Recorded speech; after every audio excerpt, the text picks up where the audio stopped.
Or there's the bag of dicks, a small bag of yummy gummy sweets shaped just like the product suggests, which comes packaged with a note which reads, "Eat a bag of dicks." Shadow Legends. The shadowiest shadows. Hello everybody and welcome back to another brand new episode of, what's this show called? Business Plays. Thank you. I get confused. I've got so many shows, but none of them start quite like this. Oh, it's brought to you by the legends over at Squarespace. You'd think by this point that I'd done so many Squarespace ad reads that I would actually know what they say, but I don't. And also, if I get it wrong, Simon, it was not, you read it wrong, have to do it again. Which always sucks. So, this video is brought to you by Squarespace. Check out Squarespace at squarespace.com/blaze for 10% off your first purchase. More on them in just a bit. In the video today, Irish dirt that sells for millions and other weird businesses. This video, written by Danny. He delivers me this script. I mean, digitally, then I print it out. It's not physically delivered. Don't allow Danny access to a printer in the basement. I'm gonna read it. Sam is gonna sprinkle in some fine vintage memes. So let's just jump into it, shall we? Because I'm sure Danny has crafted a 17-page introduction. I always think you've cracked it in business if you can make a small fortune just by effortlessly picking up any old crap that's right under your nose and then flogging it to rich people overseas who are just crying out for this stuff. Yeah, that's the dream.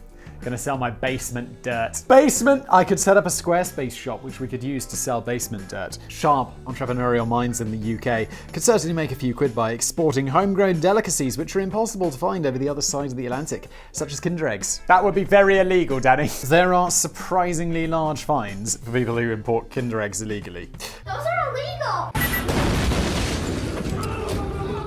Jaffa cakes, crumpets, exclusive Scotch whiskey, Percy Pig. I'm pretty sure Scotch whiskey is available overseas. It's like literally everywhere you go, you can find Scotch. I mean, Johnny Walker has like dominated the market. There's no way you go in the world where you can't find a bottle of Johnny Walker Black Label. Percy Pig sweets and proper tea bags that... Shut the up. I don't understand. This keeps beeping at me, but the do not disturb mode is on. I can clearly see the goddamn do not disturb mode is on. What is going on? I don't want to be disturbed! It's a feature, not a bug.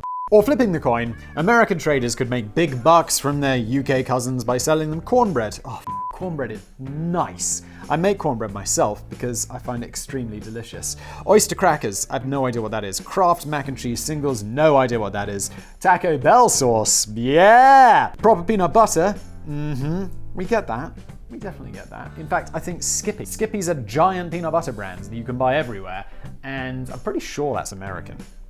And guns, of course, guns, the big one. Skippy, seriously. Increasing volume by 66%. Name. I'm not deaf. Although, I feel like most guns are made like, they all have like names like Heckler and Koch, or whatever. So that doesn't sound particularly, or Smith & Wesson or whatever it is. I think I called it Smith & Weston once. People are like, it's Smith & Wesson, you idiot! Understood. Hearing within norm. Possible issue, low IQ. Or maybe it is Weston. I don't remember. I also don't care. I'm just saying that Heckler and Koch doesn't sound particularly American. If only there was an international market for basement gravel. Danny. Audience, I don't understand. You're literally not going to believe that I don't read these ahead. But, I mean, because 5 minutes ago I said I should sell basement dirt. Moldy mushrooms or insect droppings, I'd probably be a squillionaire by now. Still, let's not be silly. It's not like you could just scoop up a handful of dirt from the ground you happen to be walking on and make a profit from it. Unless it's Irish dirt, obviously. Then you could quite literally rake in millions and millions of dollars. Why? How? Who would purchase it? This. Americans of Irish ancestry seem to have strong sentimental association with the dark Irish soil, or the old sod, which is packed not only with organic matter and minerals, but apparently also with the essence of heritage, and the nostalgic pride associated with centuries of farming and drinking and hitting each other in the face with big sticks. This is also a uniquely American thing. Like, I find it, America, big country, like lots of immigrants, but it's been several generations now. And people are like, I'm Italian, I'm Irish, whatever. And it's like, no, you're American. And the emotional roots to this authentic Irish dirt is so strong that Irish Americans just want to roll around in the stuff especially when they're dead. What is going on? This love for the native soil generated big headlines way back in 1897 during the New York Irish Fair that was held at Grand Central Palace on 245 Park Avenue. Running over 20 days, the purpose of the fair was to raise funds for a proposed new headquarters for the United Irish Society of the United States. That is united. Could we fit? They are very united. Let's just be clear. And although there was plenty of stuff going on at the fair, the star attraction was a relatively simple centerpiece. A giant floor map of Ireland had been set up, encouraging visitors to walk across 32 counties of the Emerald Isle, with each section separately containing healthy dollops of genuine soil taken from the respective county. This must have been really complicated to pull off in =89. They got to ship that on like boats and I guess nowadays it's done by planes, so I mean at least it's quicker. But like, and you could also be like, yeah. You could just phone someone up or send someone an email in like, County Clare. Is that an Irish county? I think I only know about that because of Star Trek and they have the Irish holodeck program. Never actually been to Ireland. Homesick Irish immigrants flocked to the fair to find their own plot of homeland on the floor map, where they would weep and rejoice after walking upon the earth they thought they would never tread again. Fast forward about 100 years and the emotions are still running high. During the 1990s, an entrepreneur from Belfast by the name of Alan Jenkins was visiting Irish-American friends in Florida and saw for himself how overwhelmed they became when talking about dirt. Alan must have been like, it's a bit weird, isn't it? His friends, and they'd be like, yeah, I'm Irish, and Alan would be like, no, I'm Irish. You're American. You're from Florida. Actually, I'm Irish. His friends revealed how they felt fortunate enough to have Irish schools and Irish churches and Irish pubs that served Guinness, and even the odd potato. But the one thing that troubled them was the fact that they didn't have any Irish soil to sprinkle over their caskets after they departed the earth. So Alan later hooked up with an agricultural scientist called Pat Burke, who originally hailed from Tipperary in the Golden Vale, and launched the official Irish Dirt Company in 2006. They initially provided 12-ounce bags of genuine Irish muck sourced from a 2-acre field in Tipperary for only $15 a pop. The website crashed within the first 15 minutes of launch, which I'm led to believe usually happens when a site becomes overloaded with orders rather than just because it's a crap and glitchy website. Tell you where you'd never have this problem. You would never have this problem with today's glorious sponsor, Squarespace. So if you're thinking about this, if you're like, I'm going to sell Italian dirt to Italian Americans or such things, then I mean, great. Build it with Squarespace, alright? And you're welcome for that business idea. The entrepreneurial duo had battled to overcome a few teething problems, such as the fact that the US Department of Agriculture had slapped a strict ban on the import of foreign soil in case it was crawling with nasty foreign insects. Just sterilize it. I seem to remember from a previous video that it's perfectly acceptable to find about 15 cockroaches in your fast food burger, but it sounds as if finding a single insect in your soil is clearly crossing a line. However, Jenkins and Burke developed a patented method of sterilization. Why do you need to patent that? Just sterilize it. Put it in a big UV bucket light and be like, okay, sterile. Then vacuum pack it and be on your way. A risk of illegal immigrant critters from arriving in the US, and this led to Ireland receiving a controlled exemption from the strict ban. Jenkins, I bet that was an absolute nightmare. You could just imagine this. If I had this business idea and then they were like, yeah, you got to deal with the department, I'd be like, this is going to be like red tape for like a decade. I'm just going to find an easier business like YouTube. I'm glad I have an easy business. All of these real businesses sound much more difficult and like much more pain in the ass. Jenkins and Burke went on to strike it rich, pulling in over $2 million profit within the first year. God damn. Yet they weren't greedy. They donated 80% of the profits to charities in both the US and Ireland. It's very generous. Like, what is up? Some of the company's biggest customers were funeral directors and florists who ordered the soil in bulk, but there were also a couple of surprisingly big orders from individual customers. An 87-year-old lawyer living in Manhattan put in an order totaling $100,000 as he wanted to be totally immersed in Irish soil when he was buried in an American grave. And not all of the orders are concerned with death. Dude, what are you doing? I understand that. Like, you're getting a little... It would be like, you get your little novelty bit of dirt. But if you're really actually interested in being buried in this stuff, you should definitely, find a company who will get, a big box of this and ship it to you. Not order, tiny little samples at once, right? It's not going to cost you $100,000. Just fill up a suitcase or a large crate. I don't know. It's not that complicated. But maybe you're so rich you don't care. You're an American lawyer in Manhattan. All right, yeah, you can afford it. Forget it. Forget everything I said. I'm rich. One guy originally out from County Cork requested $148,000 worth of soil, which he planned to spread under his newly constructed house in New England. Americans, you have too much money. What is going on? Neither of those clients wished for their names to be made public in case they were accused of being a little eccentric. Yeah, who would accuse you of that? Sadly, the official Irish dirt company doesn't seem to be around anymore. It's possible that they just ran out of dirt in that field in Tipperary, or maybe they were just squeezed out by some of the emerging competitors who were still cleaning up in a big way. I suppose the biggest problem with such a simple concept as selling muck is that there's not much you can do about the copycat business. Still, Jenkins, they got that patented sterilization technology, don't they? Don't they? Still, Jenkins and Berg should be commended for raising so much money from such a groundbreaking idea. Even if it does sound as silly as trying to sell snow. Please tell me someone's trying to sell snow. Oh, an entrepreneur from a couple from Boston did just that too. Danny and I. Oh my god, it's like after hundreds and hundreds of videos, we're on the same page. It's amazing. Kyle and Jess Waring were shoveling up mountains of snow from their driveway following the record-breaking blizzards of 2015 when they hit upon the idea of packaging it up and selling it to areas of the US that hadn't been so blessed with snowfall. Quite incredibly, this initial idea snowballed into a glorious success that became the new company, Ship Snow, yo. I cannot feel a little concerned that the snow might have melted a bit by the time it had traveled right across the states. And even though the hand-packed natural snow is shipped in thick styrofoam coolers via overnight priority mail, which costs an absolute bloody fortune, the company admits that around 10 to 15% of it will have already melted by the time you get around to the unboxing video on YouTube. Yeah, people are only buying this for gags. Also, God, the wastage. Like, we're getting snow, packaging it up with polystyrene, and shipping it overnight. I know how much that overnight shipping and costs, where it's like high priority mail. It's insane, and it's so wasteful. Please stop. And they recommend that you open it straight away before the rest of it melts. Brilliant advice, guys. Thank you. Extremely helpful. But the business is doing well in places like Florida and California, where the residents now get a chance to build a snowman or have a snowball fight on a glorious sun-baked day. Ship Snow Yo even offers a deluxe snowman kit complete with carrot, top hat, and a felt scarf, and the rather ambiguously named googly eyes. And Kyle and Jess reckon the business is pulling in a 6-figure annual income. My lord. Of course, this does sound like a strictly seasonal business, but the couple have that covered too. During the autumn months, they run the spin-off business, Ship Foliage. I had to say it again. People have too much money.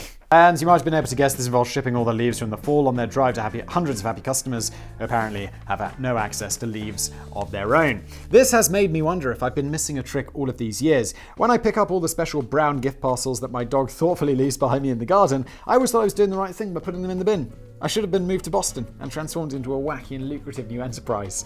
Or maybe there's another equally bizarre but just as profitable business venture that I could explore, which doesn't involve getting quite so close to the darker side of nature. Danny, did you just call your dog's shits the darker side of nature? Sounds like you don't love your dog. That's literally what people say to me. They're like, Simon, you said one bad thing about dogs. You're obviously a terrible person. Dogs are heroes. Dogs give life meaning. F off. What? Doesn't have to f off. Beautiful transition, Whistler. Squarespace is the place to go if you want to start a new website. You could do lots of things. You could start a blog. You could start a shop. You could make a website with facts. Like, that sounds like something I would do. I'd make a fact website.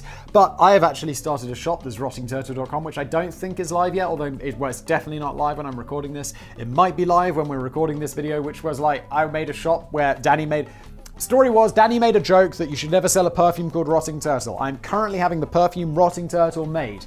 I built a website on Squarespace to sell the perfume Rotting Turtle. How magical is that? Such a big brain.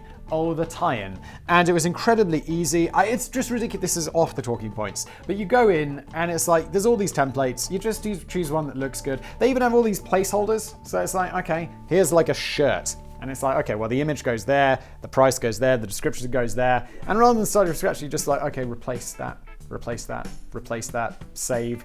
It took me an hour. I made a store website in an hour. I remember back in the day, like at school when I was so like late 90s, early 2000s, we'd have like tech class. They'd be like, yeah, okay, so you want to build a website, huh? Well, let's open up Notepad and get cracking with the HTML. It's like, okay, great. What am I going to learn first? Well, you want a solid background color on your website? That's going to be really complicated.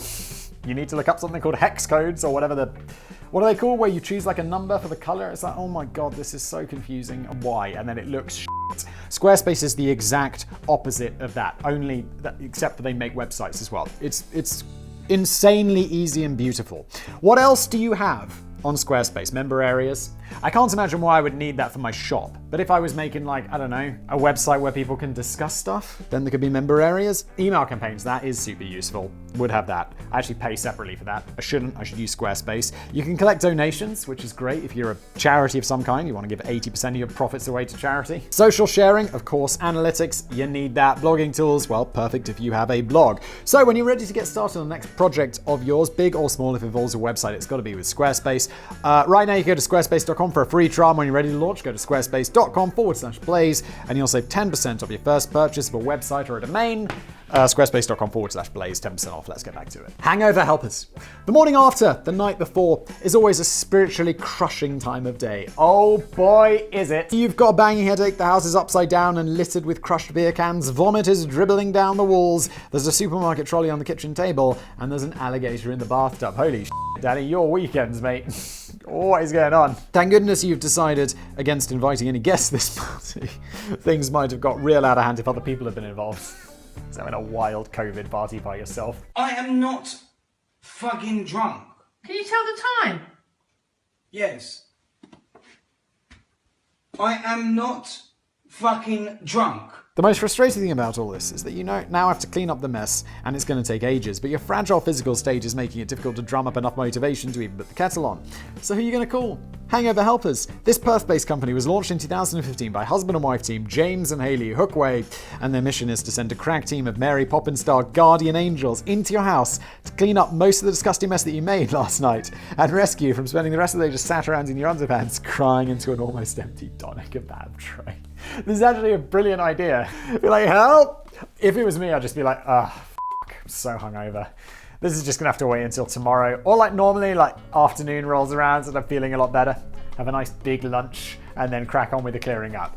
But this sounds, I wouldn't actually want this because they'd be just going around my house and I'd be like, do you want a cup of tea? And they'd be like, yeah, that'd be nice. I'd be like, oh, what have I done? I just want to be in bed. I just want to watch like 17 episodes of Family Guy, please. They arrive armed with breakfast refreshments so you don't even have to bother trying to crack an egg. After you've guzzled down a few healthy sports drinks to perk you up a bit, that is a pro tip. Those sports drinks are legit. Like, what's that one? Gatorade is the shizzle for like, no, not Gatorade. What was I thinking? It's the Lucozade. Not Gatorade. It's absolutely, oh my god, I don't know what it is. Is it those Bucazols or whatever? There's something in them that makes you hydrated. It's glorious. Are you sober now? No, yeah. I'm never, but I You could choose a green meal option, which is all yogurts and almonds and walnuts and fruit and shit. Or maybe you could be sensible and plump for the greasy meal option consisting of bacon, scrambled eggs and toasties and all of that good stuff. Hell yeah. Oh my god, I could go for a toasty right now. Then after you've been spoon-fed, the Hangover Helpers will get to work on tidying up, vacuuming, washing the dishes, deep cleaning the surfaces, taking out the garbage, recycling your beer bottles, coaxing the alligator out of the bathtub. It is Australia after all. I mean, it's entirely possible, like Australia or Florida. Real problems. And perhaps pretty much everything else that you need doing. Well, almost everything. They're not going to clean that vomit from the walls. The website politely points out that our staff are not qualified or expected to clean any mess that has made its way out of the human body after consumption. Well, I'm going to need the pro package. I didn't realize that you need qualifications for this kind of thing. Maybe that's another potential business venture right there. Sadly, it appears that they very recently stopped serving the breakfast too, which surely was at least half of the appeal. Maybe they found that too much of it was leaving the human body after consumption. Oh, that's the worst. Where you're so hungover that you're sick if you eat. I mean, I've not been hungover that bad in a very long time. But that is a rough experience. You're like, oh, I wish I could drink, but I keep throwing up. Jesus Christ. Come to think of it, they're doing this all completely bloody wrong. They should just arrive armed with even more beer. Hell yeah! Everyone knows that hair of the dog is the best cure for hangover, and it means they'll probably be ensuring repeat business the next day and beyond. Can you imagine you just getting super drunk, trashing your house again? You like just living that rock star lifestyle. Super smashing great. Okay. There's never usually much joy in smashing a plate or a mug because it hazard to guess that it's very rarely done on purpose. Under normal circumstances, by a fascinating story from my life, yesterday I just opened my dishwasher and it's completely destroyed a plate. There's like, you open it up and there's just a plate that's just been smashed. And I'm like, what is going on, dishwasher? I didn't realize intensive mode was so intense. Dishwasher, chill. Under normal circumstances, I would imagine that you're teetering on the brink of a pleasurable moment which had been swiftly ruined in a splattering of broken ceramics and a desperate search for a dustpan and brush. Oh, it's the most upsetting thing ever. Especially if you're just about to go to bed. You're like pouring a glass of water you're going to take to bed. Okay, turn on the lights. Get the dustpan and brush out. It's the worst. I remember once, the worst thing that's happened to me kitchen disaster-wise is I think we'd deep fried something, so we had the deep fat fryer out. And we're going to bed, and my wife accidentally knocks over the deep fat fryer. Don't know how. Just suddenly it's just knocked over. And it's spilled so far that it's left. You know, in a studio apartment, in a studio flat, you get the little like tiled area around the kitchen. This spilt over all onto the tiles, and it was oil, you know, full of oil, and it spilled all onto the carpet, started seeping into the carpet, and it was like 1 o'clock in the morning or something. We were just going to bed. I'm like, ah! So it's been like half an hour cleaning this up, and the floor in the kitchen was oily for months. Brilliant story from your life, Simon. Thanks for sharing. How entertaining. That's the coolest fucking story I've ever heard in my entire life. That's insane. Can I hear it again? But what if you could intentionally smash loads of plates and cups in a guilt-free, safe zone with no judgments or raised eyebrows? I feel it's a bit unnecessary, to be honest. The smashing place in Tokyo provides such an experience in an environment designed to give you the opportunity to let off steam without ruining your own crockery. You simply show up and buy a package of cups and plates, which you then smash against a concrete wall until your heart's content. I don't think I've ever smashed plates and stuff. I do have a short temper. Like, I'm not the most even-keeled person. And one time, like, the most thing I've smashed was that I was sitting on my computer, and it was just me around the whole morning. And I just lose my shit, and I just grab like my keyboard and just hurl it at the wall, and it smashes into like a million pieces. I was like, oh my god, that feels so good. But now I have to go to the store and buy a new keyboard. Yeah, brilliant work, Simon. Thanks for that story from your life, you keyboard murderer. You simply show up, you buy a package of cups and plates, which you can then smash against the concrete wall until your heart's content. And there's no need to feel concerned that this is a shameful waste of perfectly good china, as all the products are defective and any scraps are recycled, so you're kind of helping the environment in a small way. So-called anger rooms are proving to be a growing trend, with many similar outlets popping up across the United States. This is a cool idea. I mean, I don't like it if it was things that are just good. Then I'd be like, why are we smashing this? This is so wasteful. But I like it when it's you helping out. Like, one of the great joys is like, yeah, we got to clear out the garage. And there's a whole lot of chairs that need destroying before we send them to the tip. I'm like, oh boy, are we having a fun afternoon? When I was a kid, my parents were like, can you clean out the attic above the garage? There's loads of junk up there. There's some stuff that needs destroying. There's a bunch of chairs. I'm like, yeah, sure. So there's this like door, because it used to be like a stable or something that just opens into like nothing. And I'm just throwing these chairs out. And my dad comes out, he's like, no, not those chairs. And I'm like, what, you just told me to destroy all the chairs? And he's like, those are the antique chairs. So I'd been smashing up these really expensive antique chairs.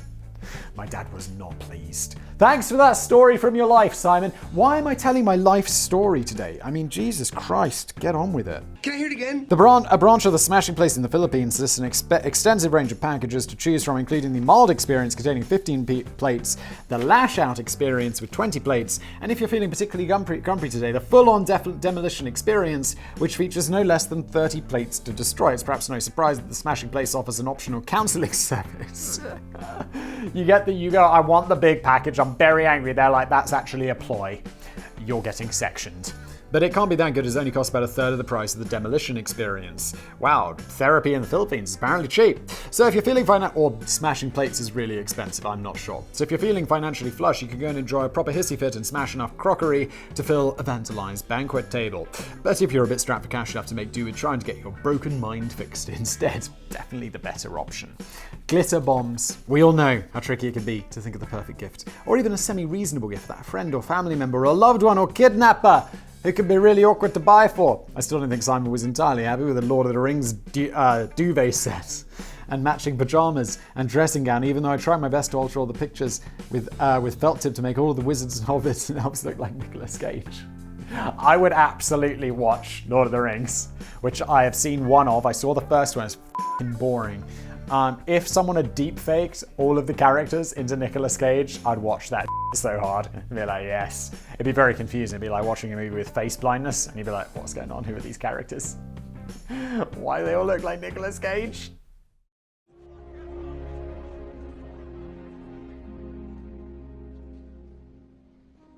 I will take the ring tomorrow.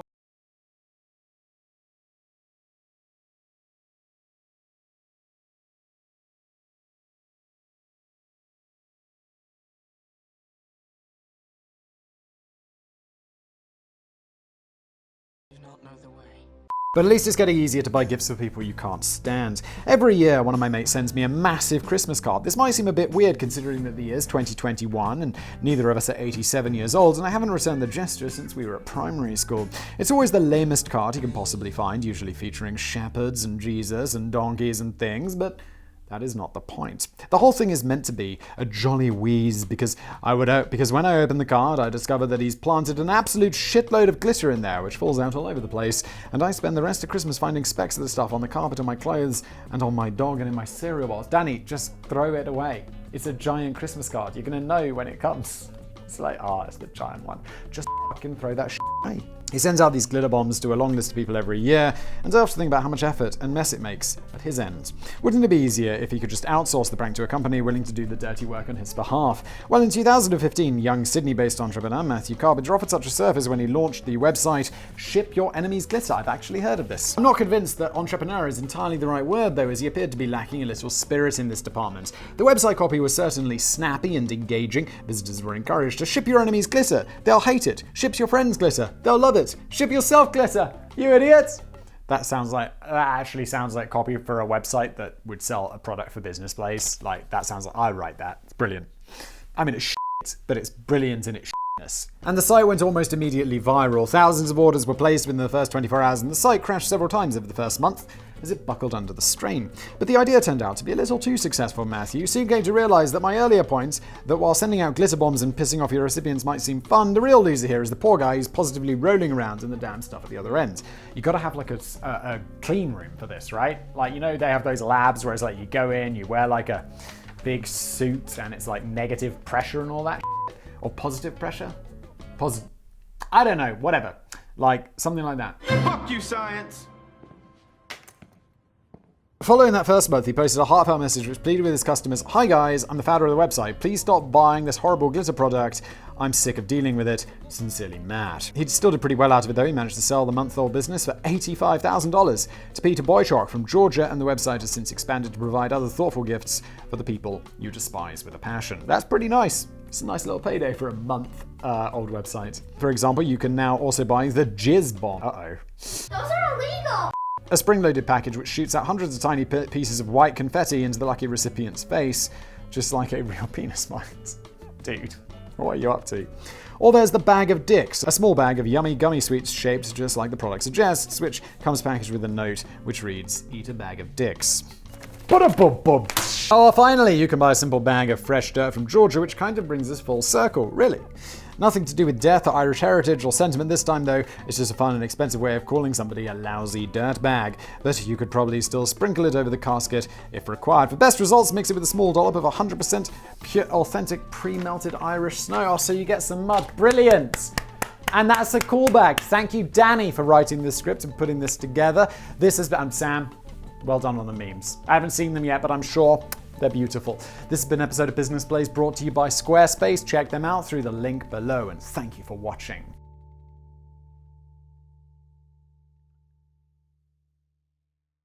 I am not fucking drunk.